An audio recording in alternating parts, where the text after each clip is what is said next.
بسم اللہ الرحمن الرحیم۔ السلام علیکم۔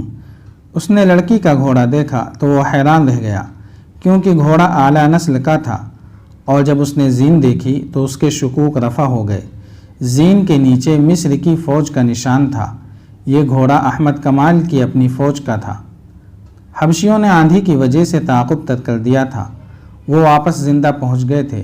پروہت نے فیصلہ دے دیا تھا کہ لڑکیاں آندھی میں ماری گئی ہوں گی، لہٰذا تعاقب میں کسی کو بھیجنا بیکار ہے۔ وقت بھی بہت گزر گیا تھا، لیکن رجب پر آفت نازل ہو رہی تھی۔ اس سے حبشی بار بار یہی ایک سوال پوچھتے تھے، لڑکیاں کہاں ہیں؟ اور وہ قسمیں کھا کھا کر کہتا تھا کہ مجھے معلوم نہیں۔ حبشیوں نے اسے اذیتیں دینی شروع کر دیں، تلوار کی نوک سے اس کے جسم میں زخم کرتے اور اپنا سوال دہراتے تھے۔ حبشیوں نے اس کے ساتھیوں کو بھی درختوں کے ساتھ باندھ دیا اور ان کے ساتھ بھی یہی ظالمانہ سلوک کرنے لگے۔ رجب کو خدا اپنی قوم اور ملک سے غداری کی سزا دے رہا تھا۔ رات کو بھی اسے نہ کھولا گیا، اس کا جسم چھلنی ہو گیا تھا۔ احمد کمال کے خیمے میں لڑکی سوئی ہوئی تھی، وہ سورج غروب ہونے سے پہلے جاگی تھی۔ احمد کمال نے اسے کھانا کھلایا تھا، اس کے بعد وہ پھر سو گئی تھی۔ اس سے 2-3 قدم دور احمد کمال سویا ہوا تھا۔ رات گزرتی جا رہی تھی، خیمے میں دیا جل رہا تھا۔ اچانک لڑکی کی چیخ نکل گئی۔ احمد کمال کی آنکھ کھل گئی، لڑکی بیٹھ گئی تھی، اس کا جسم کانپ رہا تھا، چہرے پر گھبراہٹ تھی۔ احمد کمال اس کے قریب ہو گیا۔ لڑکی تیزی سے سرک کر اس کے ساتھ لگ گئی اور روتے ہوئی بولی، ان سے بچاؤ، وہ مجھے مگرمچھوں کے آگے پھینک رہے ہیں، وہ میرا سر کاٹنے لگے ہیں۔ کون؟ وہ بھدے حبشی، لڑکی نے ڈرے ہوئے لہجے میں کہا۔ وہ یہاں آئے تھے۔ احمد کمال کو حبشیوں کی قربانی کا علم تھا۔ اسے شک ہوا کہ اسے شاید قربانی کے لیے لے جایا جا رہا تھا۔ اس نے لڑکی سے پوچھا تو کہنے لگی، مت پوچھو، میں خواب دیکھ رہی تھی۔ احمد کمال دیکھ رہا تھا کہ وہ تو بہت ہی ڈری ہوئی تھی۔ اس نے اسے تسلیاں دی اور یقین دلایا کہ یہاں سے اسے اٹھانے کے لیے کوئی نہیں آئے گا۔ لڑکی نے کہا، میں سو نہیں سکوں گی، تم میرے ساتھ باتیں کر سکتے ہو، میں اکیلی جاگ نہیں سکوں گی، میں پاگل ہو جاؤں گی۔ احمد کمال نے کہا، میں تمہارے ساتھ جاگتا رہوں گا۔ اس نے لڑکی کے سر پر ہاتھ پھیر کر کہا، جب تک میرے پاس ہو تمہیں ڈرنے کی ضرورت نہیں۔ اس نے اس پر عمل بھی کر کے دکھا دیا۔ لڑکی کے ساتھ اس نے حبشیوں کے متعلق یا اس کے متعلق کوئی بات نہ کی، نہ پوچھی۔ اسے ترکی اور مصر کی باتیں سناتا رہا۔ لڑکی اس کے ساتھ لگی بیٹھی تھی۔ احمد کمال کا لب و لہجہ شگفتہ تھا۔ اس نے لڑکی کا خوف دور کر دیا اور لڑکی سو گئی۔ لڑکی کی آنکھ کھلی تو صبح طلوع ہو رہی تھی۔ اس نے دیکھا کہ احمد کمال نماز پڑھ رہا تھا۔ وہ اسے دیکھتی رہی۔ احمد کمال نے دعا کے لیے ہاتھ اٹھائے اور آنکھیں بند کر لیں۔ لڑکی اس کے چہرے پر نظریں جمائے بیٹھی رہی۔ احمد کمال فارغ ہوا تو لڑکی نے پوچھا، تم نے خدا سے کیا مانگا تھا؟ بدی کے مقابلے کی ہمت، احمد کمال نے جواب دیا۔ تم نے خدا سے کبھی سونا اور خوبصورت بیوی نہیں مانگی؟ یہ دونوں چیزیں خدا نے مانگے بغیر مجھے دے دی تھیں، احمد کمال نے کہا، لیکن ان پر میرا کوئی حق نہیں۔ شاید خدا نے میرا امتحان لینا چاہا تھا۔ تمہیں یقین ہے کہ خدا نے تمہیں بدی کا مقابلہ کرنے کی ہمت دے دی ہے؟ تم نے نہیں دیکھا، احمد کمال نے جواب دیا۔ تمہارا سونا اور تمہارا حسن مجھے اپنی راہ سے ہٹا نہیں سکے۔ یہ میری کوشش اور اللہ کی دین ہے۔ کیا خدا گناہ معاف کر دیا کرتا ہے؟ لڑکی نے پوچھا۔ ہاں، ہمارا خدا گناہ معاف کر دیا کرتا ہے، احمد کمال نے جواب دیا۔ شرط یہ ہے کہ گناہ بار بار نہ کیا جائے۔ لڑکی نے سر جھکا لیا۔ احمد کمال نے اس کی سسکیاں سنی تو اس کا چہرہ اوپر اٹھایا۔ وہ رو رہی تھی۔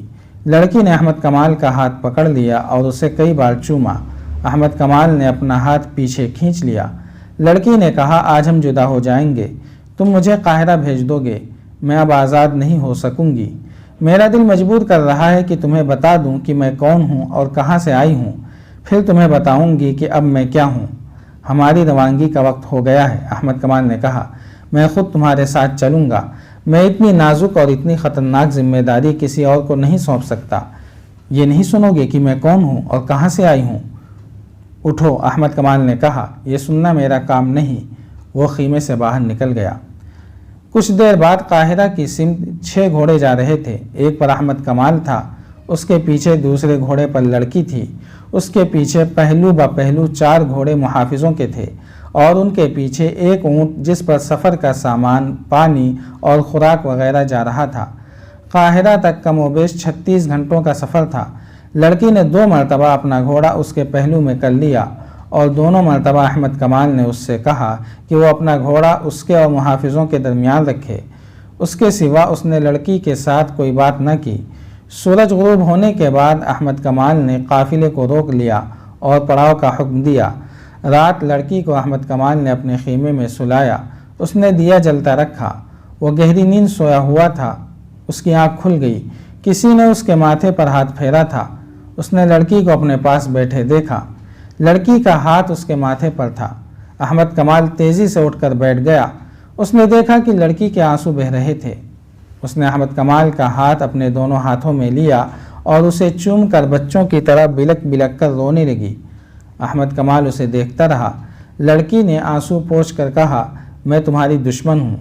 تمہارے ملک میں جاسوسی کے لیے اور تمہارے بڑے بڑے حاکموں کو آپس میں ٹکرانے کے لیے اور صلاح الدین ایوبی کے قتل کا انتظام کرنے کے لیے فلسطین سے آئی ہوں، لیکن اب میرے دل سے دشمنی نکل گئی ہے۔ کیوں؟ احمد کمال نے کہا، تم بزدل لڑکی ہو، اپنی قوم سے غداری کر رہی ہو۔ سولی پر کھڑے ہو کر بھی کہو کہ میں صلیب پر قربان ہو رہی ہوں۔ اس کی وجہ سن لو۔ اس نے کہا، تم پہلے مرد ہو جس نے میرے حسن اور میری جوانی کو قابل نفرت چیز سمجھ کر ٹھکرایا ہے، ورنہ کیا اپنے کیا بیگانے مجھے کھلونا سمجھتے رہے۔ میں نے بھی اسی کو زندگی کا مقصد سمجھا کہ مردوں کے ساتھ کھیلو، دھوکے دو اور عیش کرو۔ میری تربیت ہی اسی مقصد کے تحت ہوئی تھی۔ جسے تم لوگ بے حیائی کہتے ہو وہ میرے لیے ایک فن ہے، ایک ہتھیار ہے۔ مجھے نہیں معلوم کہ مذہب کیا ہے اور خدا کیا احکام ہے۔ صرف صلیب ہے جس کے متعلق مجھے بچپن میں ذہن نشین کرایا گیا تھا کہ یہ خدا کی دی ہوئی نشانی ہے اور یہ عیسائیت کی عظمت کی علامت ہے، اور یہ کہ ساری دنیا پر حکمرانی کا حق صرف صلیب کے پجاریوں کو حاصل ہے، اور یہ مسلمان صلیب کے دشمن ہیں۔ انہیں اگر زندہ رہنا ہے تو صلیبیوں کے قدموں میں رہ کر زندہ رہیں۔ میں انہی چند ایک باتوں کو مذہب کے بنیادی اصول سمجھتی رہی۔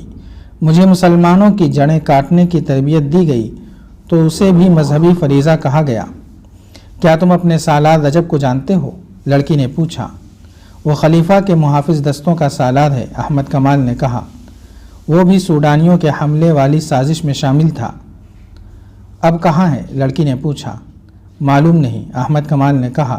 مجھے صرف یہ حکم ملا ہے کہ رجب فوج سے بھگوڑا ہو گیا ہے۔ جہاں کہیں نظر آئے اسے پکڑ لو اور بھاگے تو تیر مارو اور اسے ختم کر دو۔ میں بتاؤں وہ کہاں ہے؟ لڑکی نے کہا۔ وہ سوڈان میں حبشیوں کے پاس ہے۔ وہاں ایک خوشنما جگہ ہے جہاں حبشی لڑکیوں کو دیوتا کے آگے قربان کرتے ہیں۔ رجب وہاں ہے۔ میں جانتی ہوں وہ فوج کا بھگوڑا ہے۔ ہم 3 لڑکیاں اس کے ساتھ فلسطین سے آئی تھیں۔ باقی 2 کہاں ہیں؟ لڑکی نے آہ بھری اور کہا، وہ مر گئی ہیں۔ انہی کی موت نے مجھے بدل ڈالا ہے۔ لڑکی نے احمد کمال کو ایک لمبی کہانی کی طرح سنایا کہ وہ کس طرح فلسطین سے رجب کے ساتھ آئی تھیں، کس طرح حبشیوں نے ان میں سے 2 لڑکیوں کو دیوتا کے نام پر ذبح کرنا چاہا، رجب انہیں بچا نہ سکا، کس طرح وہ وہاں سے بھاگیں اور راستے میں 2 لڑکیاں کس طرح آندھی میں ماری گئیں۔ اس نے کہا، میں اپنے آپ کو شہزادی سمجھتی تھی۔ میں نے بادشاہوں کے دلوں پر حکمرانی کی ہے۔ میں نے کبھی سوچا بھی نہ تھا کہ خدا بھی ہے اور موت بھی ہے۔ مجھے گناہوں میں ڈبویا گیا اور میں ڈوبتی چلی گئی۔ عجیب لذت تھی اس ڈوبنے میں، مگر مجھے وہ مگرمچھ دکھائے گئے جن کے آگے ذبح کی ہوئی لڑکیوں کے جسم پھینکے جاتے ہیں۔ مگرمچھ پانی کے کنارے سوئے ہوئے تھے۔ ان کے بھدے اور مکروہ جسم دیکھ کر میں کانپ گئی۔ وہ میرے اس جسم کو جس نے بادشاہوں کے سر جھکائے تھے ان مگرمچھوں کی خوراک بنانا چاہتے تھے۔ میں نے وہ بدصورت سیاہ کالے حبشی دیکھے جو میرا سر میرے جسم سے الگ کرنے کے لیے آ گئے تھے۔ موت کے پروں کی آواز مجھے سنائی دینے لگی تھی۔ میری رگ رگ بیدار ہو گئی۔ میرے اندر سے مجھے آواز سنائی دی، اپنے حسن اور اتنے دل نشین جسم کا انجام دیکھ لو۔ ہم جان کی بازی لگا کر اپنے گھر سے نکلی تھیں۔ ہمیں یہ کہہ کر رجب کے ساتھ فلسطین سے بھیجا گیا تھا کہ یہ شخص ہماری حفاظت کرے گا، لیکن اس شخص نے میرے ساتھ دست درازی کی۔ ہم وہاں سے بھاگیں۔ آندھی میں گھوڑے بے قابو ہو کر بھاگ اٹھے۔ ہمارے لیے صحرا میں کوئی پناہ نہیں تھی، ہم آندھی اور گھوڑوں کے رحم و کرم پر تھیں۔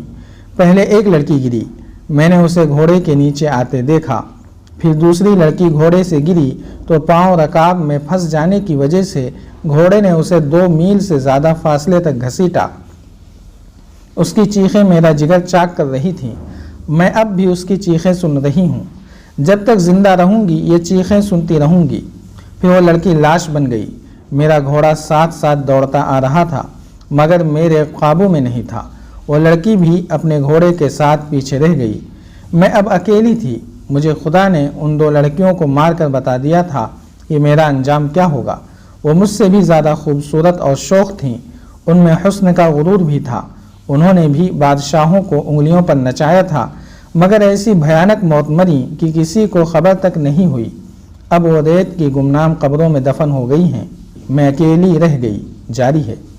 اگر آپ کو یہ قسط وار سلسلہ پسند آ رہا ہے تو لائک، شیئر اور کمنٹ کے ذریعے ہماری حوصلہ افزائی کریں۔